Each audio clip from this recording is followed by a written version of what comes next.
ہمیں خطاب میں، چونکہ مرد کسی کی بچی کو لے کے آتا ہے، لڑکا کسی کی بچی کو لے کے آتا ہے، اور اپنے وہ بچی ماں چھوڑتی، باپ چھوڑتی ہے، بھائی چھوڑتی ہے، بہنیں چھوڑتی ہے، سہیلیاں چھوڑتی ہے، سب کو چھوڑتی ہے، اور تیسرے دن اس کو تانے شروع ہو جاتے ہیں، اس کا تو دل ہی نہیں لگتا،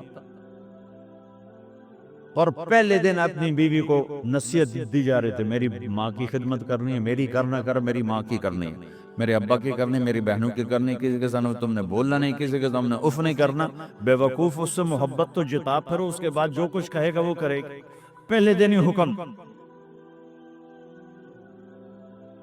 نہ تعلق بنا ہے، نہ محبت پیدا ہوئی ہے، اور نہ ابھی جوڑ بیٹھا ہے، اور پہلے دن حکم سنانے شروع کر دی،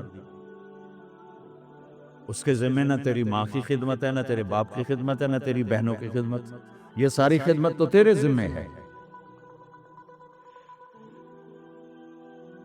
ہمارا سسرال کا معاشرہ بڑا ظالم ہے، لاکھوں میں کوئی ایک گھر بچا ہوا تو الگ بات ہے، ورنہ میں تو دنیا پھری ہے، کیا دنیا دار کیا دین دار، سب ظلم ہی ظلم، اتنی نیک عورتیں تہجد گزار مسلح سے اٹھتی نہیں، تسبیح ہاتھ میں ہے، لیکن جب وہ ساس بنتی ہیں تو ایسا ظلم ان کے اندر سے نکلتا ہے کہ کانپ اٹھتے ہیں در و دیوار۔ جب عورت ماں ہوتی ہے تو اس کے روئیں روئیں سے محبت کے چشمے پھوٹتے ہیں، وہی عورت جب ساس بنتی ہے تو ایک دم ظلم کی تصویر بن جاتی، اسے اپنی بہو میں کوئی خوبی نظر ہی نہیں آتی، عیب ہی عیب نظر آتے ہیں، اپنے بیٹے کو بھڑکاتی رہتی، یہ کرتی ہے، یہ کرتی ہے، اور ویسے بے وقوف ہیں، کوئی ماں کی وجہ سے بیویوں کو تباہ کر دیتے ہیں، کوئی بیویوں کی وجہ سے ماں کو تباہ کر دیتے ہیں، یہ دونوں ظلم ہیں، ماں کی وجہ سے بیوی پہ زیادتی نہ کرو، بیوی کی وجہ سے ماں پہ زیادتی نہ کرو، بیوی کا اپنا مقام ہے، ماں باپ کا اپنا مقام ہے، بہنوں کا اپنا مقام ہے۔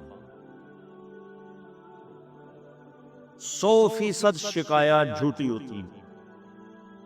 سب جھوٹ ہوتا ہے، اس لیے میرے رب نے دستور بتایا، ان جاءکم فاسق بنبأ فتبینوا، جب کسی کی خبر سنو، کوئی کمی کوتاہی سنو، اول تو سنو نہیں، اگر سننی پڑ جائے تو تحقیق کر لو، تحقیق کر لو۔ قاضی ایاس کے پاس آیا ایک شخص آیا روتا ہوا، ہائے مر گیا، ہائے مر گیا، تو ان کے ساتھ ایک آدمی بیٹھے تھے، کہنے کہ حضرت اس کا قضیہ جلدی سے سن لیں، بیچارہ بڑا مظلوم لگتا ہے، کہنے کہ چپ کر، یوسف علیہ السلام کے بھائی بھی رات کو روتے ہوئے باپ کے پاس آئے تھے، ہر رونے والا مظلوم نہیں ہوتا، ہر رونے والا مظلوم نہیں ہوتا۔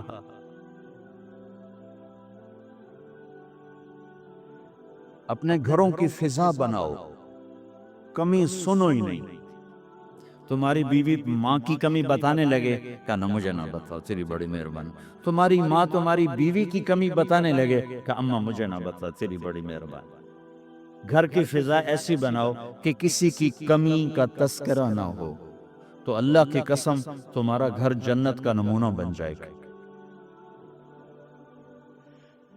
یہ معاشرت کا دین بتا رہا ہوں، معاشرت کا دین۔